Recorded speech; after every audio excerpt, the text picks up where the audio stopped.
Si. On les a envoyés, soi-disant, pour venir m'éliminer physiquement, ici. Ils étaient un nombre de combien? Bon, je ne sais pas estimer, ils étaient un nombre de combien, mais ils étaient très nombreux. Les images, les quelques images qui ont été prises vers la fin, quand ils ont commencé à les maîtriser. Mais sinon, ils sont venus très nombreux. Il y a quelques images qui pourront témoigner de cette attaque. Et ils ont voulu commencer à jeter des cocktails pour d'abord brûler tous les véhicules qui se retrouvent ici à l'extérieur de la parcelle.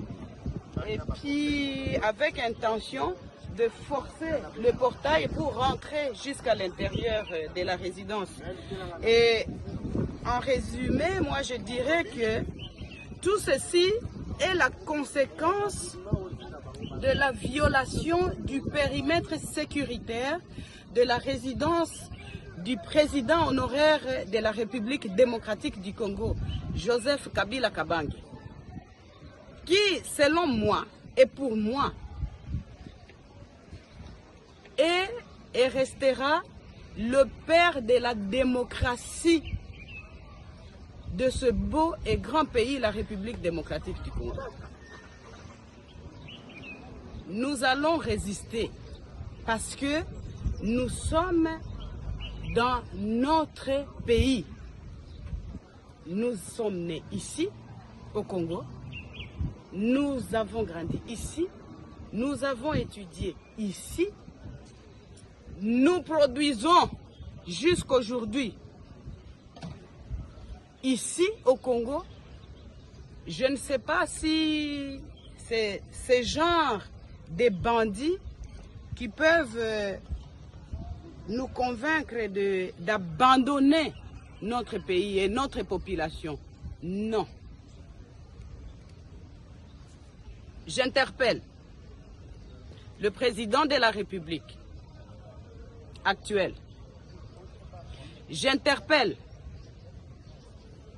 l'ex-ministre de la Défense, M. Jean-Pierre Bemba, qui, selon, entre guillemets, les informations reçues, était à la base de la destruction du périmètre sécuritaire de la résidence du président honoraire de la République démocratique du Congo, juste et seulement pour chercher la voie de passage de ce camion et aller construire sur son chantier qui se trouve à quelques mètres d'ici.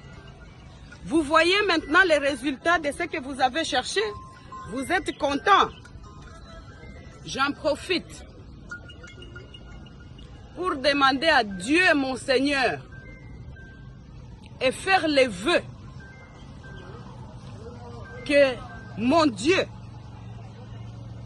tous ceux qui veulent du mal à mon mari, à sa famille biologique, à ses enfants, sa famille politique, et de surcroît au peuple congolais, parce que le président Joseph a beaucoup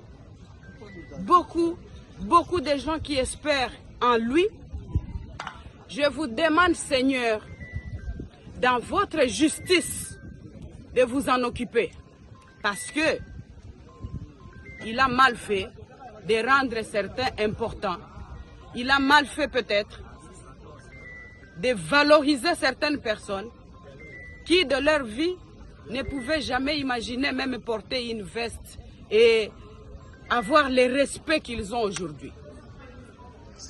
Je suis personnellement contrariée et choquée de voir que l'on envoie des missions entières, puisque ça c'est la deuxième fois que l'on vienne attaquer la résidence pendant ma présence ici, et même quand nous sommes absents, parce que nous sommes libres de nos mouvements. La deuxième fois qu'on vient attaquer, je suis là, pour, soi-disant, la mission de m'éliminer physiquement. Personne n'est éternel sur la terre de Dieu. Nous sommes tous locataires. Mais en attendant, Ces gens, les cadiotistes qui sont envoyés ici chez moi ne réussiront pas à nous éliminer parce qu'ils n'ont pas le pouvoir sur le souffle de vie. Ensemble avec leurs commanditaires. Seigneur, occupez-vous de tous. Parce que moi je crois et j'ai la foi que la justice divine va faire son travail. Voilà. Merci.